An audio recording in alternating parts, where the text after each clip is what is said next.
You think you have heard the worst that these mountains can hold. You think you know what a quiet man is capable of when no one is watching and no one is coming. You do not. The stories that make it into the county histories are the soft ones, the ones with a beginning and a middle and an ending that lets you sleep. This is not one of those. This is the story of a man who stood at the edge of moving water for 40 years and decided, again and again, who would reach the other side. His name was Cletis Barrow. He was 67 years old when the river finally gave up what he had given it, and almost no one has ever heard his name, because the people who knew it best did not live to repeat it.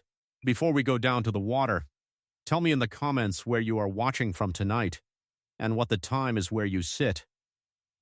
I ask because there is a particular comfort in knowing that strangers are listening from warm rooms all across the world. By the time this is over, you will be grateful you are not standing on a riverbank in Letcher County, Kentucky, in the year 1871, waiting for a lantern to come across the dark. The crossing was called Barrow's Ferry, though it had carried other names before a barrow ever touched the rope. The river there was the Poor Fork of the Cumberland, narrow but deep, the kind of water that looks gentle and pulls hard underneath. The mountains came down close on both banks, steep and wooded, and the fog sat in that gorge like it had been poured into a cup. There was no bridge for 11 miles in either direction. If you wanted to cross with a horse or a wagon or a heavy pack, you went to Cletis Barrow, and you paid him what he asked, and you stepped onto his flat wooden ferry, and you trusted him with the part of the journey where you could not swim. Letcher County in those years was not a place where help arrived. The nearest sheriff was a 2-day ride, and he came only when somebody important made him come. The law was an idea, not a presence. Families lived in hollows that the sun reached for only a few hours a day, and they kept to themselves, and they learned not to ask too many questions about travelers who did not arrive, because travelers failed to arrive all the time. The mountains ate people. Everyone knew that. It was easier to blame the mountains than to look at the men who lived in them. Cletis Barrow was a big man gone lean with age, with shoulders that had been broadened by 40 years of hauling a ferry across current, and a back that had not bent under any of it. His hands were the first thing people noticed, and the last thing they forgot. They were enormous and scarred, the knuckles swollen, 2 fingers on the left crooked from breaks that no doctor had ever set. His eyes were the pale gray of creek water in winter, and they did not move much. He spoke rarely. When he did, his voice was soft and slow and unfailingly polite, and people who survived their crossing remembered that politeness for the rest of their lives, because it was the politeness of a man who had already decided and felt no need to hurry. For the first years, nothing seemed wrong. Cletis took over the ferry from an uncle who drowned, or so it was said, and he ran it cleaner and cheaper than the uncle had. He was known as a quiet man who kept to himself and gave honest passage. People said he was peculiar, that he lived alone in a cabin set back from the bank where the fog never quite lifted, that he kept no dog and no wife and no friend.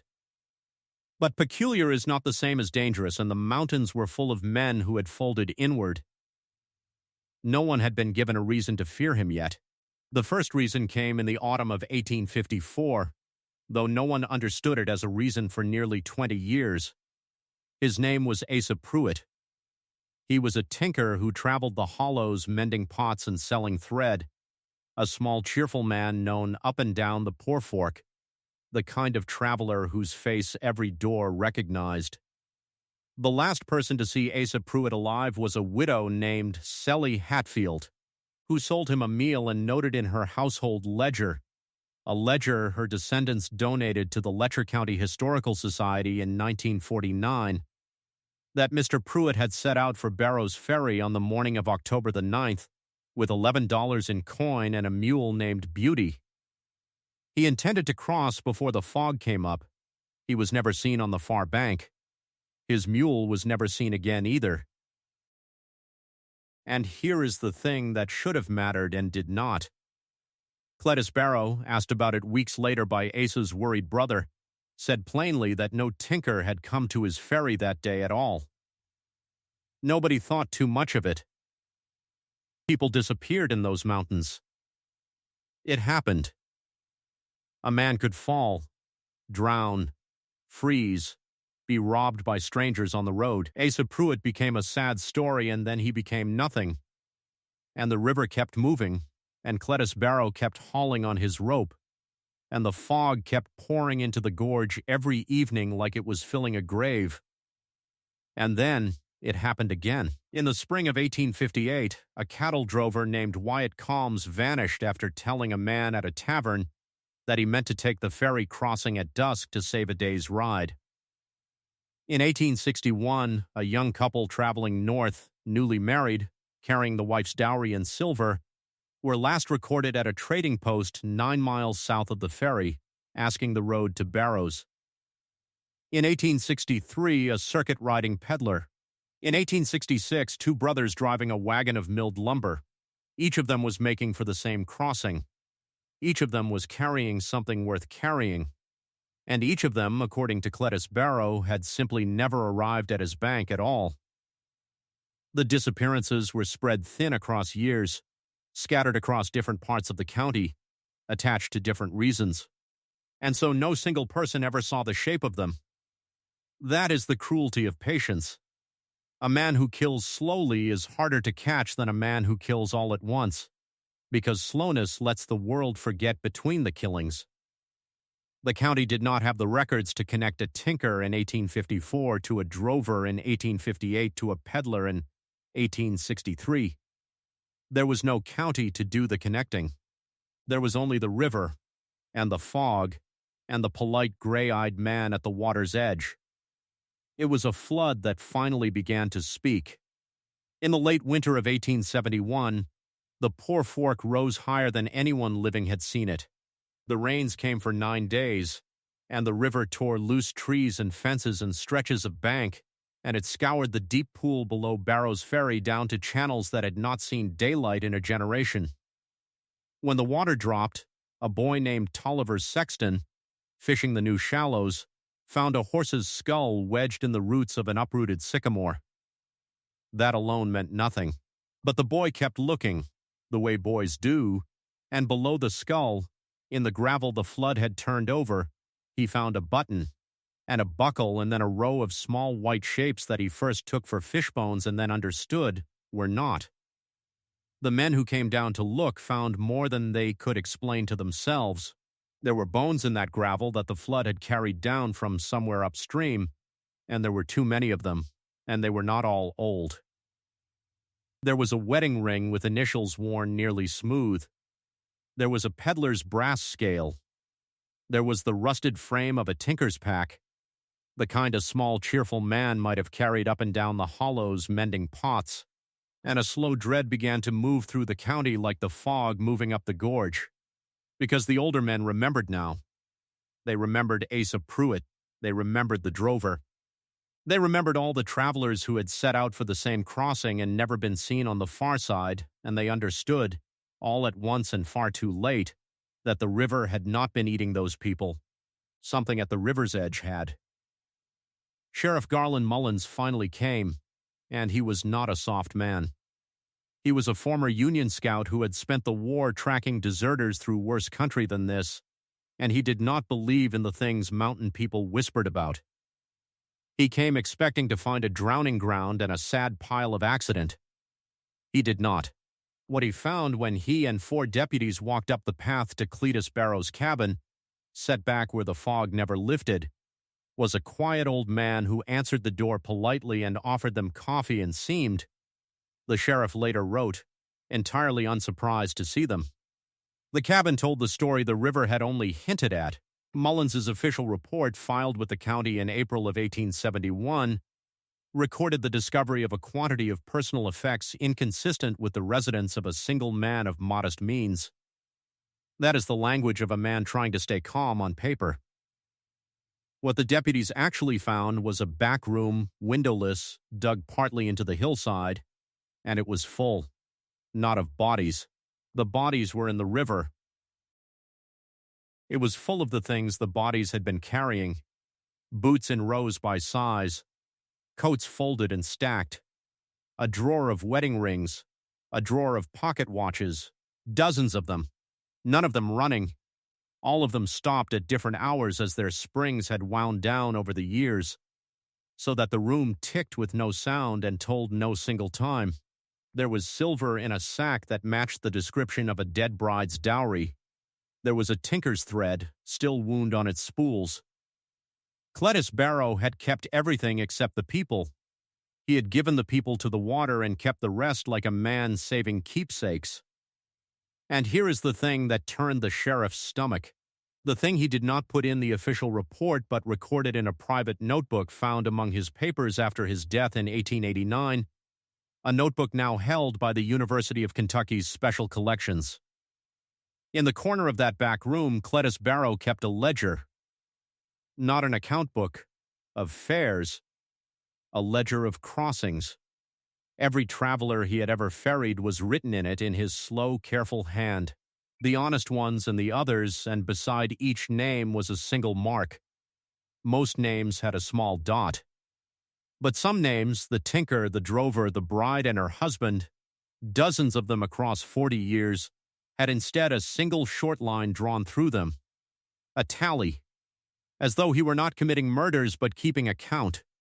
As though he had simply been the man whose job it was to decide who reached the other side, and had taken that job with terrible seriousness, and had marked his work the way a ferryman marks the days the water ran high.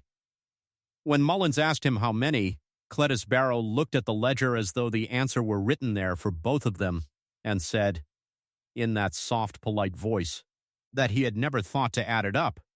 He had only ever taken them one at a time. The current did the rest.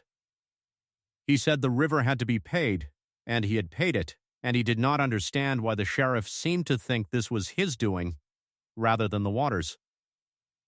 Cletis Barrow was 67 years old. He never stood trial. He died of a fever in the Letcher County Jail 11 weeks after his arrest, before a circuit judge could be brought through the mountains to hear the case, and so the count in his ledger was never read aloud in any court. And his name never made it into the published histories of the county, because the families who would have had to remember it preferred not to. The recovered effects were buried together in a single unmarked plot, since there was no way to know which ring or watch or coat belonged to which lost soul, and the names in the ledger were too many to grieve one at a time. Today there is no ferry on the Poor Fork. The crossing was abandoned within a year, and the cabin where the fog never lifted fell in on itself decades ago, and the bank where Cletis Barrow stood for 40 years is grown over with sycamore and laurel. The state built a bridge 11 miles downstream, the way travelers always wished there had been one. People fish the deep pool below the old crossing, and most of them do not know its name. And the few who do will tell you that the current there still pulls harder than the water above and below it has any right to, as though something on the bottom is still owed and is still, patiently, in that slow, polite way, keeping its count. The ledger survives. It sits in a climate-controlled archive now, behind glass, and the conservators who handled it noted something the sheriff never recorded. The last entry was made in Cletis Barrow's hand only days before the flood. It is a single name, one we have never been able to match to any missing person, followed not by a dot and not by a line, but by a question mark, as though for the first and only time in 40 years the ferryman had encountered a crossing he could not finish, and had set down his pen, and had waited to see whether the river would decide. So what was Cletis Barrow? Was he a murderer who dressed his greed in the language of duty? A thief who learned that moving water keeps no testimony and built a 40-year business on that single fact? Or had something in that fog-drowned gorge gotten into him long before he ever took the rope, something older than the ferry and older than the county, that found in him a willing hand and a patient nature, and a job that put him at the exact place where the living are most easily made to vanish? Was the river paying him, or was he paying the river? The county never decided. After what they found in that ticking room, most of them did not want to. This is one of the most patient and most chilling cases these mountains have ever hidden, and they have hidden a great many. So, I want to hear from you. Do you believe Cletis Barrow was simply an evil man who found the perfect place to do evil quietly? Or do you believe the river had a hand in it and chose him the way he chose his crossings? Tell me below, and tell me which name you think carried that final question mark. If this story followed you down to the water and you want to go further into the things these mountains have swallowed and the records they tried to keep clean, then stay with me and subscribe, because the count is far from finished and the next name is already waiting. Until then, keep to the bridges. The ferryman is gone, but the river still pulls, and it has never once stopped keeping count.